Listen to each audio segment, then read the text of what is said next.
Fala, meus queridos! Tudo bem com vocês? Como passaram aí esse final de semana, né? Final de semana de ressaca de carnaval e também o final de semana com muitos jogos muito interessantes, alguns clássicos pelos estaduais e que a gente vai abordar aqui nesse vídeo, tá? Eu vou trazer uma análise aqui dos principais jogos das principais equipes do futebol brasileiro, as famosas 20 equipes da Série A do Brasileirão. Se você não conhece na Rede com Todaro, seja muito bem-vindo, eu sou o Gabriel Todaro.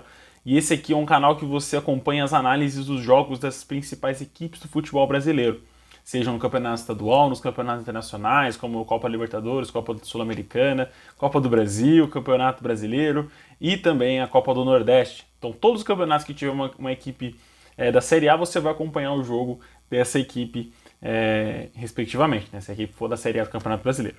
Meus queridos, vamos começar então pelo campeonato que eu mais gosto de assistir, o campeonato mais disputado, o melhor campeonato estadual, que é o Campeonato Paulista. O Campeonato Paulista começou a sua rodada no sábado, às 4 horas da tarde, com um confronto entre o Red Bull Bragantino e Ituano. O Bragantino venceu por 5-1, 2 gols do Alejandro, Sorriso, Arthur e Thiago Borba fizeram os gols do Massa Bruta, e o André Luiz descontou para o Galo de Itu, numa falha grotesca do goleiro Cleiton, que está passando por muitos altos e baixos nessa temporada na frente da meta do Red Bull Bragantino. Não é um goleiro que passa muita confiança, mas se tratando do Red Bull Bragantino e das metas do clube para essa temporada, eu acho que está muito bem servido. O Cleiton tem sim seus bons momentos ao longo do ano. Óbvio que tem muitos maus momentos e os maus momentos acabam tendo mais destaque que os bons, né? Mas o Cleiton é sim um goleiro seguro, não é um goleiro excelente, não é um bom goleiro, mas é um goleiro ali regular que está de ótimo tamanho para o Bragantino. O São Paulo recebeu a equipe do São Bernardo e perdeu no Morumbi com o gol do Rodrigo Souza. O São Bernardo é a segunda melhor campanha do Campeonato Paulista, por isso que eu falo que o Campeonato Paulista é um dos melhores, né, do campeonato estaduais do Brasil, porque é um campeonato que você não tem a certeza que o grande vai ganhar sempre. Né? Se você pega o Campeonato Mato Grossense, o Gaúcho, o Mineiro, você tem quase sempre a certeza de que as grandes equipes vão sempre vencer. E aqui nesse jogo, o São Paulo acabou tomando um vareio de bola, né? O São Bernardo controlou a partida do começo ao fim do jogo. Óbvio que o São Paulo teve alguns momentos ali de pressão, mas não foi aquela pressão que resultou em grandes chances, aquela pressão que resultou em grandes perigos ao gol do São Bernardo. O goleiro do São Bernardo saiu de campo sem fazer nenhuma defesa complicada, uma defesa difícil, e o São Bernardo sai com mais essa vitória sobre um time da Série A. Já venceu o Corinthians, vence o São Paulo, empatou com o Santos em São Bernardo do Campo e está no grupo do Palmeiras, né? Vai enfrentar o Palmeiras nas oitavas de final. Ainda não sabe se vai ser no campo no mando do São Bernardo ou do Palmeiras, mas tá uma briga muito interessante aí para ver quem tem a melhor campanha do Campeonato Paulista. É engraçado que São Bernardo estaria liderando em todos os grupos do Paulistão, menos no grupo que ele está, que é o grupo do Palmeiras. O Santos recebeu a equipe do Corinthians, né? Tivemos o clássico alvinegro na Vila Belmiro. O Santos saiu atrás do placar 2 vezes e foi buscar o resultado 2 vezes. Eu acho que esse é o único saldo positivo que a gente tem nesse clássico. O Corinthians não jogou bem, volta a jogar muito mal fora de casa. É uma equipe que dentro de casa é um time nota 8, 9 e fora de casa cai para um time nota 6, 7. Né? É um penhasco de diferença desse Corinthians, né? É uma equipe que passa por muita oscilação quando joga longe dos domínios de Itaquera.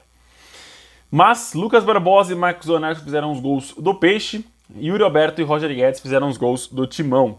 Fechando a rodada do Campeonato Paulista, o Palmeiras recebeu a equipe da Ferroviária, venceu por 2-1, gols de Gabriel Menino e Rafael Veiga, e Matheus Lucas descontou para a equipe do Ferroviária para a Locomotiva. Mais um jogo muito interessante no Campeonato Paulista, onde uma equipe do interior dificulta muito a vida de um grande clube, mas o Palmeiras conseguiu aí reverter essa boa retranca da Ferroviária, que conseguiu encurralar o time do Palmeiras durante boa parte, né, quase o primeiro tempo inteiro. Né? O Gabriel Menino só foi fazer o seu gol de cabeça, numa assistência do Rafael Veiga, no finzinho da primeira etapa. Né? E aí o Palmeiras soube controlar melhor as ações, no início da segunda etapa já fez o segundo gol com o Rafael Veiga, e aí o ritmo abaixou um pouco, e nos acréscimos acabou tomando o gol da Ferroviária. Tomou algum susto, é verdade, no fim do jogo, mas a equipe do Palmeiras ainda não deslanchou no Campeonato Paulista. É uma equipe difícil de se vencer, segue invicto no Campeonato Estadual, mas não é aquela equipe que você vê jogando bem sempre, desempenhando um bom futebol sempre. desempenha um futebol necessário para vencer os jogos nesse campeonato estadual. Acho que se surgir um momento de dificuldade, a gente vai poder ver, talvez, o potencial dessa equipe do Abel Ferreira. Hoje a gente consegue ver algumas variações. O Piquerez, nesse jogo contra a Ferroviária, jogou quase de meio atacante, mas ainda falta aquele time do Palmeiras que encurrala o adversário, que a gente viu contra o Flamengo, que a gente viu contra o próprio São Paulo pelo Campeonato Paulista, né, do ano passado, no Allianz Parque. Então tá faltando esses jogos que a gente possa analisar muito bem o time do Abel Ferreira. Se for o time do Abel Ferreira, né, o Palmeiras, o time que jogou contra o Flamengo, promete ser uma equipe muito competitiva ao longo da temporada. Se for essa equipe que está jogando o Campeonato Paulista, que não vai colocar o pé no acelerador sempre, que vai cadenciar mais o jogo, eu já tenho minhas dúvidas de questão de projeção de competitividade dessa equipe. Óbvio que para o Campeonato Brasileiro talvez não seja a equipe favorita se continuar jogando desse jeito, porque se você vai entrar numa rotatividade menor no Campeonato Brasileiro, você vai acabar tomando sufoco, principalmente porque esse ano tá lá, nivelado por cima, o Brasileirão. Pelo Campeonato Carioca, o Fluminense venceu por 3-0 a equipe da Portuguesa, né? Cano 2 vezes e um belíssimo gol do Keno fecharam aí o chocolate do Flusão em cima da Lusa. Cara, foi um belo jogo do Fluminense, mais um jogo convincente da equipe do Diniz, que ainda vai ter a adesão aí do Marcelo, né, do grande lateral esquerdo do Marcelo, mas é uma equipe também que vem passando por altos e baixos, não deslanchou, você não vê essa equipe jogando bem sempre, alguns jogos acabam jogando até muito mal, como foi o jogo contra o Volta Redonda, mas é uma equipe muito bem qualificada. Eu volto a dizer, na minha opinião, dentre as 4 equipes do Campeonato Carioca, do Rio de Janeiro, o Fluminense, está jogando o melhor futebol. Você sabe o que esperar do Fluminense nessa temporada. Flamengo, Fluminense, Botafogo, a gente não sabe como que vai ser, principalmente em relação a trabalho técnico, né? E aí já vamos puxar para o segundo jogo aqui do Campeonato Carioca. O Botafogo recebeu a equipe do Flamengo do Mané Garrincha e perdeu por 1-0 pro gol do Matheus Gonçalves.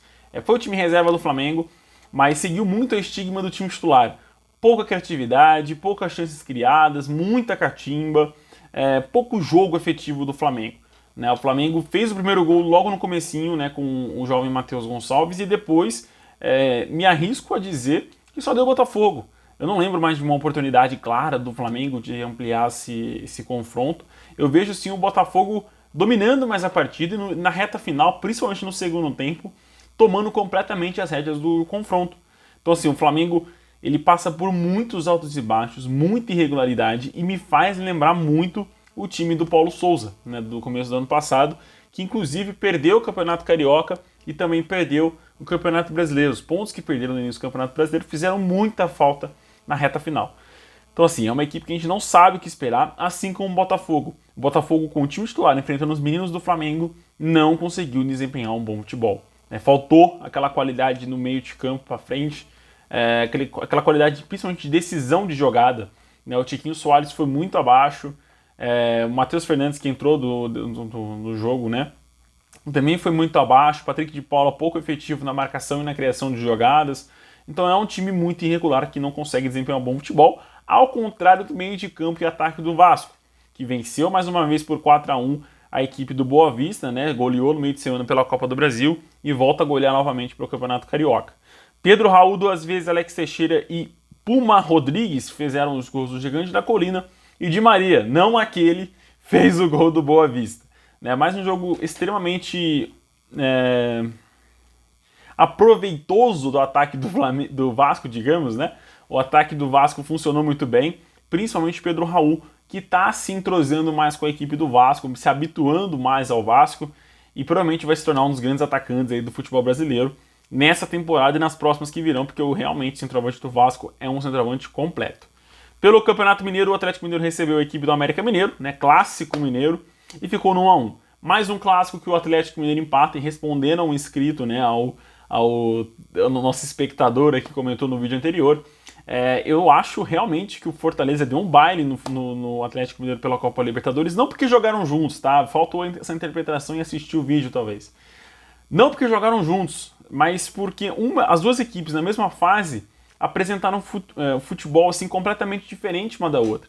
O Fortaleza foi muito mais ofensivo, dominou muito mais a sua partida do que o Atlético Mineiro, que foi completamente nulo contra o Carabobo lá na Venezuela. O Fortaleza, teoricamente, enfrentando uma equipe mais parelha com o Leão do Pici, né? Entre as duas ali, era o futebol mais parelho entre eles, e conseguiu jogar melhor do que o Deportivo Maldonado. Vamos ver claramente como vai ser o próximo jogo. Eu posso estar falando isso aqui no jogo da volta, o Fortaleza perder, o Atlético Mineiro classificar, e aí eu vou estar com cara de tacho.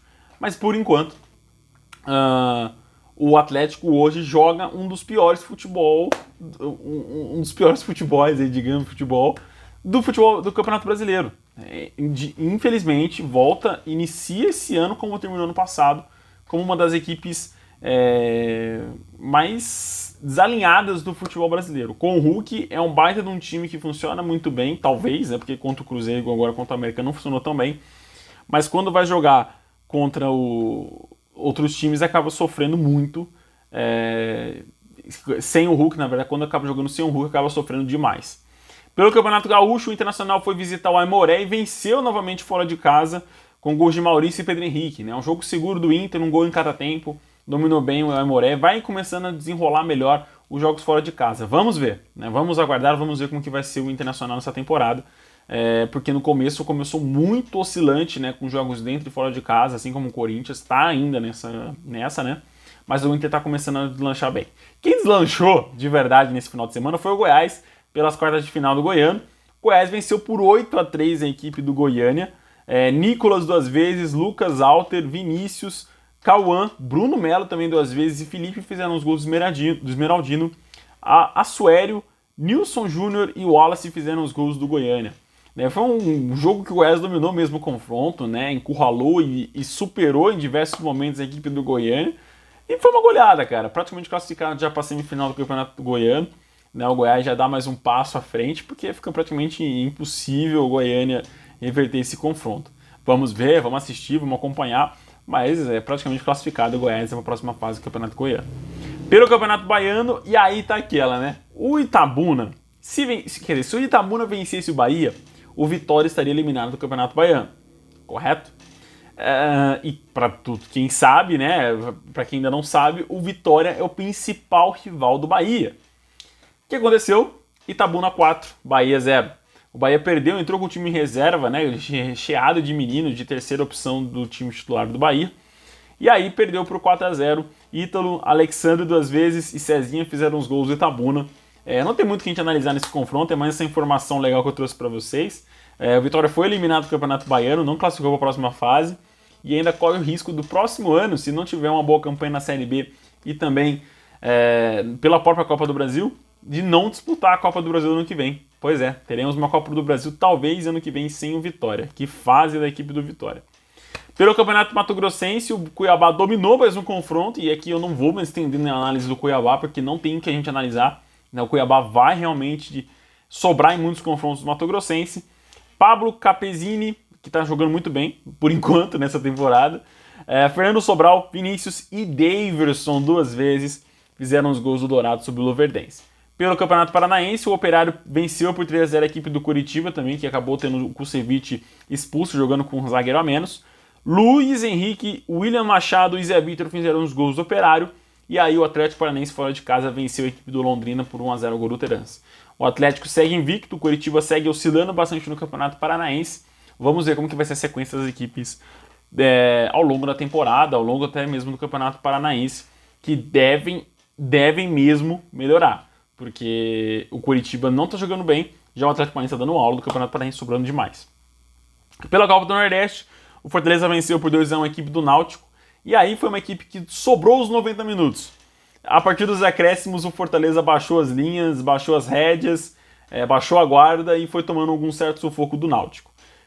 Silvio Romero e Lucheiro fizeram os gols do Leão do Pici. Jael, o Cruel, que passou por Grêmio, o Ceará, fez o gol de pênalti aí pro Náutico no finzinho da segunda etapa, lá pros 94 minutos do segundo tempo. Fechamos, queridos. Esse foi o vídeo. Fortaleza sobra também no Copa do Nordeste, assim como sobra no Campeonato Cearense, e assim como vai sobrar muito ainda nessa Copa Libertadores que vai disputar agora no meio de semana. Fechamos, queridos. Um abração, fiquem com Deus e até o próximo vídeo. Tchau, tchau.